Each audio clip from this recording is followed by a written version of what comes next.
anillo herniario, no hay pele, pero, y si tuviéramos dudas, ¿con qué nos podemos apoyar? Con una ecografía, Una ecografía. O con radiografía. ¿Okay? Regularmente congénitas causadas por una embriogénesis defectuosa. Signos clínicos: una masa abdominal, ventral, blanda a nivel de la cicatriz abdominal. A la palpación profunda podemos ver el tamaño del anillo herniario umbilical y también a veces se pueden caracterizar los contenidos. ¿Okay? El diagnóstico, por su ubicación, por la palpación, radiografía y ultrasonografía, puede ayudar a definir el contenido de la hernia. Diagnósticos diferenciales: absceso, celulitis, celulitis, neoplasia, hematoma, seroma. Reparación quirúrgica de la hernia. El tratamiento de la hernia, pregunta de examen, se puede dividir en las siguientes etapas. Primero, incisión de los planos hasta el hallazgo herniario, tratamiento del saco herniario, tratamiento del contenido, plastia, okay, eso se refiere a la corrección, plastia es simplemente la reparación, plastia herniaria propiamente dicha y cierre de los planos superficiales. Cuando hablamos de reparación quirúrgica de hernias, al procedimiento quirúrgico se le denomina herniorrafia. ¿Okay? Y muchos lo diferencian de una hernioplastia, ¿okay? Cuando para la corrección de esa hernia necesitamos de algún dispositivo, como por ejemplo una prótesis. ¿Okay? Por ejemplo, cuando es una hernia pequeña, ¿okay? La intervención quirúrgica consiste en la resección del saco herniario, consolidación de la pared mediante una sutura de los bordes del conducto o del defecto de la pared que lo contiene. Ahora, en el caso de la hernioplastia, ¿okay? Esto es pregunta de examen, pero no tienen que caletrearse esto como está aquí. ¿Okay? Simplemente en la herniorrafia se cierra el defecto de la pared anatómica mediante el uso de suturas, mientras que en la hernioplastia se emplean prótesis. Eso es todo. No tienen que memorizarse todo así tal como está y que se equivoquen una palabra. No, o sea, yo prefiero que ustedes demuestren en el examen que entendieron lo que se les explicó, más que escriban exactamente lo que estaba en la diapositiva, lo que estaba en el concepto. ¿Okay? Entonces, cuando la reparación se realiza con una prótesis sintética o tejido liofilizado o no pediculado del propio paciente. Entonces, cuando se hace un colgajo, cuando se hace alguna técnica. Pero esto que ven aquí es una malla hecha con... Me va a quedar la mano como la del chavo cuando tenía la mano sucia. Parece que el chavo ustedes no lo vieron. Ahora es que volvió a salir en... No, sí. No. Mi fiesta de 2 añitos fue del chavo. No, pero es que el chavo hubo mucho tiempo que no lo pasaron. Ahora es que están en todo en Netflix, y hasta en Netflix está, pero eso... No, pero en Venevisión. Eso fue un rollo que... En Venevisión lo pasaron. Entonces había muerte, entonces no tenían los derechos para pasarlo. Entonces ahora lo están pasando, pero le cambiaron la música, le cambiaron... Eso no es igual que... Ustedes no lo llegaron a ver antes de... Yo tengo hasta seguir en la casa del chavo, bro. Teníamos como 8 o 9 Está diciendo bebés. O sea, pero sí se dieron cuenta que le cambiaron la música y todo, ¿no? Porque él usaba... Sí, él usaba música... Toda la música de fondo del chavo son piezas de música clásica, de orquesta. Entonces... se hizo famoso internacionalmente, pero él en realidad no se esperaba que eso iba a salir de México. Eso era una cuestión muy mexicana y no se esperaba, era lo que le cobraron los derechos de la música que usaban. Tuvieron que cambiar toda la música para no pagar los derechos. Eso pasó, hasta del chavo hablamos aquí. Bueno, entonces con respecto a la hernia umbilical, la técnica quirúrgica: colocamos al animal en decúbito dorsal. Okay. Preparar el área alrededor de la hernia asépticamente. Esto es realmente obvio, esto no es realmente el procedimiento, esto lo tenemos que hacer en toda la cirugía.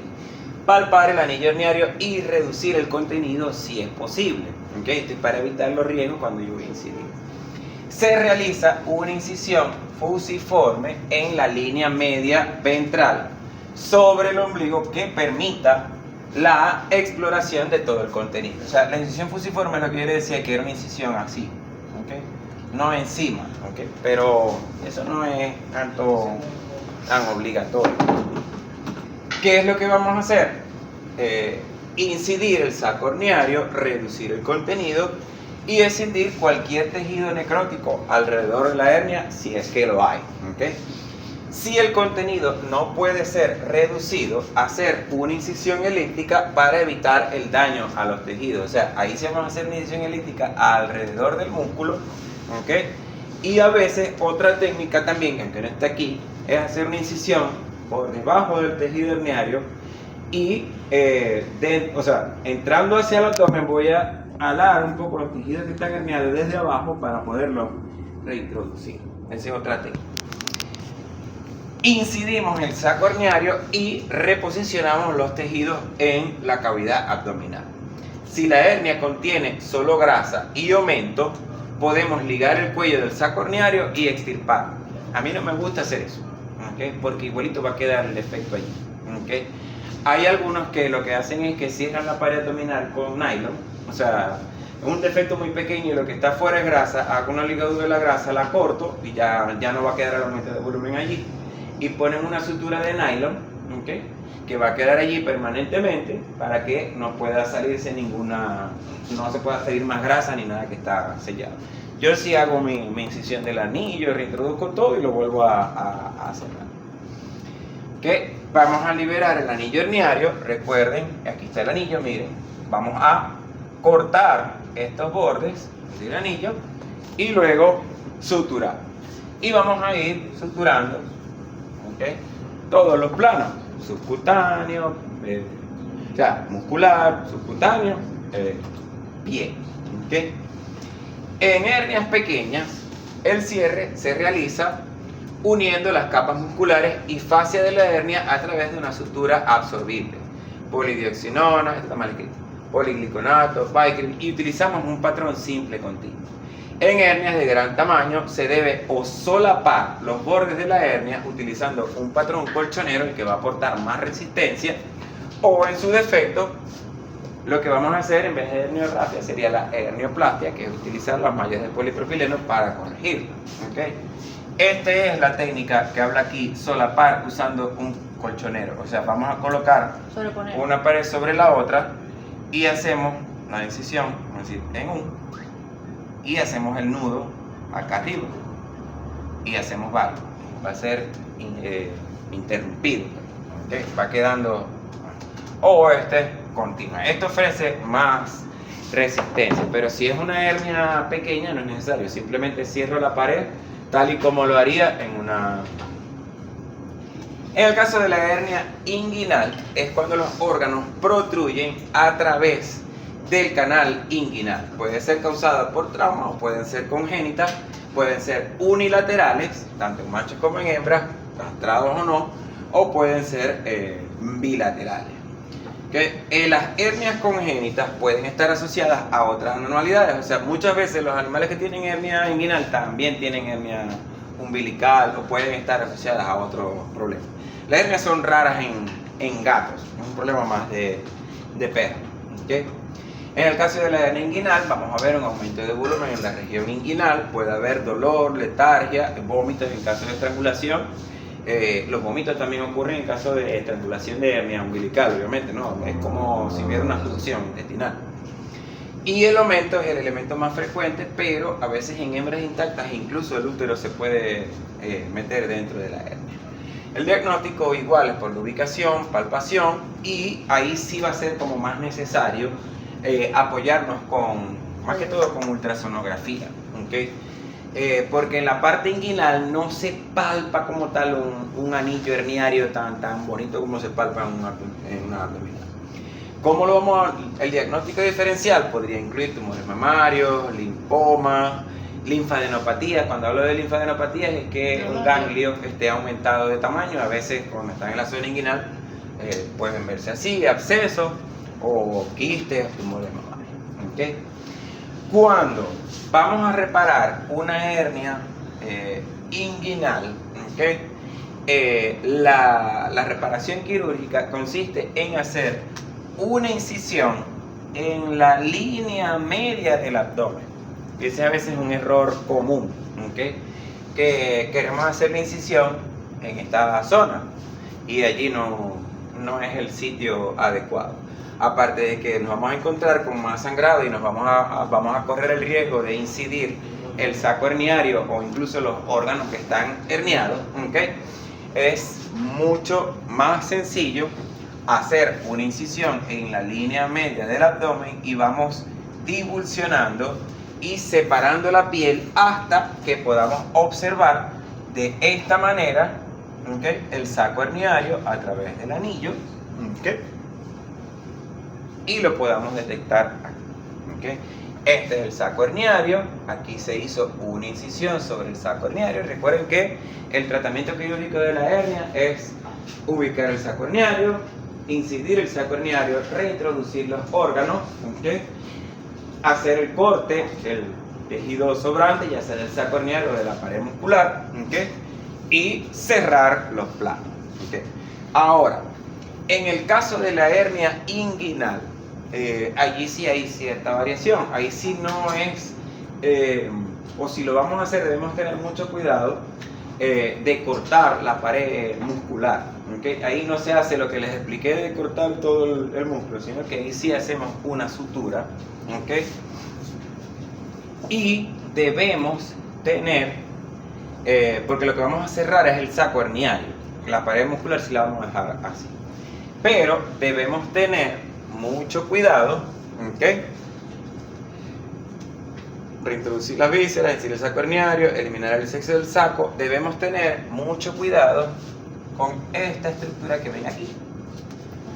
¿Ven eso que está ahí? Esa es una arteria. Esas son las arterias inguinales. Una vez que uno incide el saco herniario y lo cierra, vamos a proceder a suturar el defecto muscular. Pero vamos a suturarlo hasta un punto en el que nosotros podamos preservar la irrigación de la arteria inguinal. Si esa arteria inguinal nosotros la cortamos o la ligamos, comprometemos toda la irrigación al miembro. Se puede hasta perder el miembro. La arteria estaba dentro. Ni me di cuenta cuando salió. Me hicieran acordar de algo. Entonces tuvimos un horrible, porque como no hago el corte en el músculo, sí dejo la sutura para que quede allí permanentemente. Se puede usar nylon o polipropileno sin ningún problema. Se puede realizar un patrón colchonero horizontal, simple, continuo o un invaginante. Yo lo que hago aquí son puntos simples interrumpidos para ir viendo poco a poco que esté preservando la arteria. Aquí pueden ver, esta es una hernia inguinal, cómo se hace la incisión en la línea media del abdomen. Está más o menos a 2 centímetros craneal al hueso púbico. La incisión abarca piel y tejido subcutáneo. A veces en estos procedimientos aquí dice 2 centímetros, pero no es lo mismo los 2 centímetros en un Rottweiler que un Chihuahua, ¿okay? Es simplemente a una distancia prudencial del hueso púbico. O sea, toman el hueso púbico como referencia y tienen que hacerlo un poquito más adelante. Se ubica el saco herniario y el epiplón, las vísceras, liberando el tejido en la zona inguinal. Incidimos el saco herniario y se procede a la maniobra digital para introducir los órganos herniados, que puede ser epiplón, intestino, vejiga, útero, dentro de la cavidad. La cirugía suele ser así de desastrosa como se ve ahí, porque uno dice, ay, no, ese saquito se va a ver bonito, y cuando lo abre, ¿dónde está? ¿Qué pasa así? Una vez liberado el saco herniario, las adherencias, se cierra el saco herniario usando un patrón colchonero o en X, pero como les dije, también puede ser. Y aquí este viene siendo el borde del saco herniario, y aquí se reintrodujo el contenido. Si el saco herniario es una membrana muy grande, quitamos el exceso y se procede a suturar. Posteriormente se cierra el subcutáneo utilizando un patrón simple continuo y cerramos la piel. Aquí se hizo un colchonero. Esta cirugía no la hice yo, por si estaba un poco mal. La hernia perineal se produce cuando hay separación o falla de los músculos perineales o el diafragma pélvico. Ya vamos a ver lo que es el diafragma pélvico, permitiendo que el recto y contenidos pélvicos y o abdominales desplacen a la piel perineal. ¿Okay? Generalmente ocurre en machos, ¿okay? Eso, la edad y el sexo serían factores predisponentes. Como signos clínicos es básicamente un aumento de volumen unilateral o bilateral en la zona perineal, ¿okay? Y la hernia perineal, dependiendo de lo que esté herniado, puede causar otros signos clínicos como constipación o estreñimiento, puede causar estranguria o disuria si está la vejiga allí metida, puede tener dificultades para orinar. Entonces muchas veces antes de operar, ¿okay? Nosotros solemos realizar un tratamiento médico, ¿okay? Estos pacientes pueden pasar mucho tiempo, o sea, casi siempre los pacientes que operamos de hernias perineales ya tienen mucho tiempo con el problema antes de que por fin el tutor se decida operar. Entonces, a veces uno coloca tratamientos con laxantes, que tomen mucho líquido, o sea, para ir... dándole más tiempo. Digamos, no, sobre todo para ablandar las heces, porque para reintroducir esto a través de la pared muscular, que, o sea, si está todo lleno de heces duras va a ser más difícil. Entonces tú le pones una dieta blanda o unos laxantes para ablandar las heces y que sea más fácil el procedimiento. Mientras no haya signos de obstrucción o de estrangulación de las vías urinarias, tú puedes hacer un tratamiento médico para facilitar el procedimiento. Ahora, si hay signos graves, pues sí. ¿Okay? Entonces, bueno, este es un paciente que dice aquí, bueno, que hay mayor riesgo anestésico debido a la edad, a la condición corporal, y a veces cuando esto tiene mucho tiempo, el aumento de volumen se hace tan grande, la pared se va debilitando. Entonces, si uno se tarda más en operar a estos pacientes, a veces opera la hernia y vuelve a ocurrir, porque el músculo se desgarra con la sola sutura. Y a veces hay que colocar las prótesis. Entonces, hay dos técnicas quirúrgicas principales: la técnica tradicional, que es simplemente reintroducir los órganos hacia la cavidad, ¿okay? Y reposicionar anatómicamente los músculos y suturarlos. Aquí se suele utilizar suturas no absorbibles. Y existe otra técnica, que es la técnica de transposición del músculo obturador interno. En la técnica tradicional hacemos una incisión curvilínea, ¿okay? En esta zona, desde la base de la cola, la parte craneal, ¿okay? Hasta, vuelvo a repetir, unos 3 centímetros del piso pélvico, palpando la tuberosidad isquiática, pero no tiene que ser 3 centímetros obligados, simplemente es una distancia que te permita hacer el abordaje quirúrgico. ¿Okay? Se separa el tejido subcutáneo, se ubica el saco o anillo herniario entre los músculos de la zona, teniendo cuidado de la presencia de las vísceras, porque ahí sí,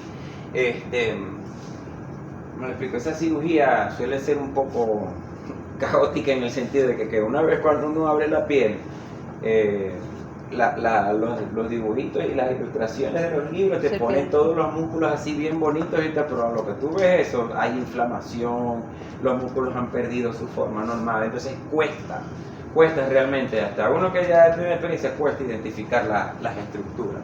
Entonces hay que tener cuidado con no incidir vísceras, y a veces hay vasos sanguíneos allí grandes, ¿okay?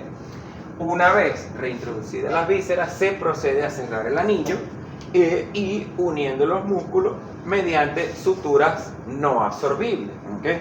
Ustedes van a ver los músculos separados. Entonces las fibras musculares que están separadas, que permiten la salida de esas vísceras, son las que yo voy a suturar para hacer ese cierre. Y en la técnica de la transposición del músculo obturador interno, ¿okay? Consiste en identificar el músculo obturador interno unido aquí al periósteo de la zona isquiática, y lo que voy a hacer es como una especie de colgajo. O sea, yo lo separo de allí y lo coloco sobre el defecto, ¿okay? O sea, va a ser como, sí, como una especie de colgado, ¿okay? Se eleva con el elevador del periosto hacia, a partir del isquio, hacia el defecto de la hernia. Se eleva el músculo dentro del defecto para facilitar la aposición entre el coccigio, elevador del ano, y el esfínter anal externo. Eso es lo que llaman el diafragma pélvico, esos músculos. ¿Y eso ¿Okay? cómo lo haces? Ya esfínter anal, defecto elevador del ano, se coloca por acá.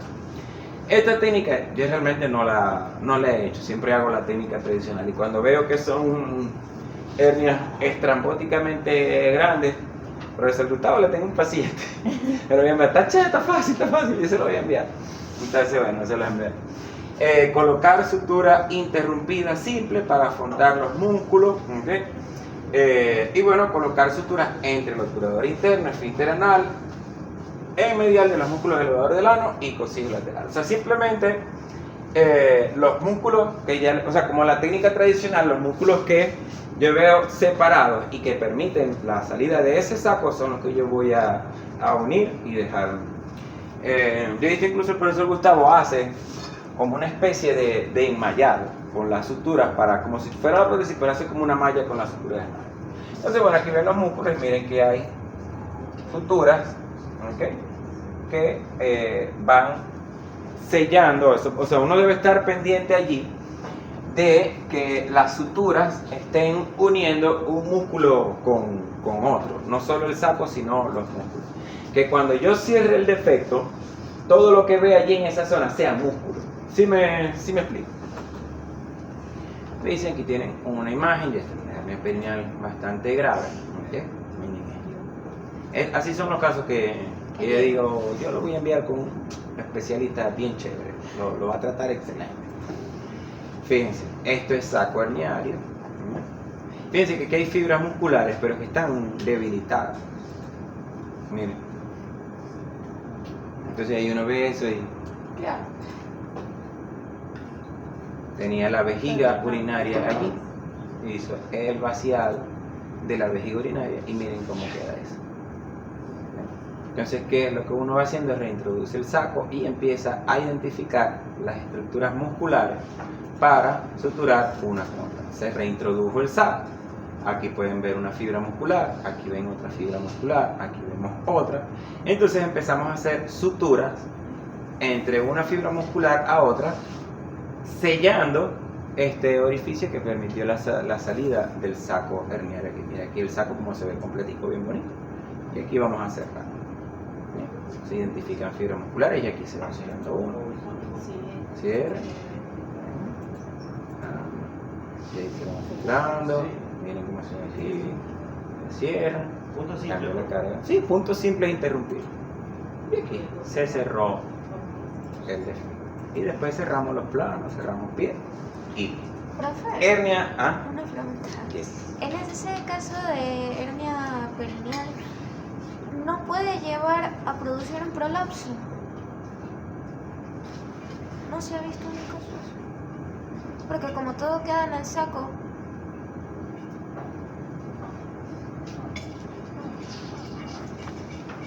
No. O sea, no. Sí, estoy Es tratando difícil, de. No entiendo mucho, o sea, no tiene que ver una cosa con la otra. Porque en el prolapso, aunque puede haber prolapso vaginal o prolapso rectal, ¿okay? Pero los prolapsos ocurren a través de la luz del órgano prolapsado. Aquí lo que vamos a tener es un defecto en el músculo, o sea que son dos estructuras anatómicas completamente aisladas una de otra, es diferente, o sea, no lo predispone. Ahora, pensando aquí como que yendo más allá, el hecho de que no pueda defecar o le cueste, el esfuerzo para evacuar a veces puede causar que se presente el prolapso, pero la verdad es que nunca he visto un paciente que tenga tanto prolapso como hernia perineal, son dos cosas distintas, pero es interesante la pregunta.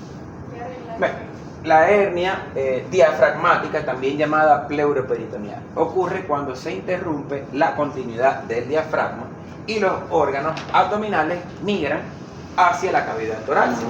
La mayoría son de origen traumático. ¿Quién fue el que me dijo lo del hígado? Fíjense. Aquí, en esta zona, debería estar el diafragma, ¿verdad? Y aquí solamente nosotros deberíamos ver los pulmones, acá el corazón, ¿verdad? Pero, ¿qué está pasando aquí? Que el estómago, que venía acá, y el hígado y el vaso, a través de algún defecto, algún orificio, por algún traumatismo, pasaron hacia la cavidad torácica. Fíjense, aquí debería estar la línea diafragmática, yo debería poder visualizar la silueta cardíaca, debería visualizar los pulmones. ¿Saben que los pulmones? Este es el aire de la tráquea, ¿ves? Sí. O sea, esta área yo la debería ver radiolúcida, negra, pero estoy viendo una radiopácida aquí que no debería estar, porque corresponden a los órganos de la cavidad torácica, que es estómago, hígado y vaso. Los animales con hernia diafragmática muchas veces pueden estar en estado de shock, mucosas pálidas, taquipnea, taquicardia, dolor, arritmias cardíacas, pero hay animales a veces, esto ocurre generalmente cuando el traumatismo ha sido reciente, pero hay animales que pueden haber un traumatismo de hace mucho tiempo y desarrollan la hernia diafragmática crónica.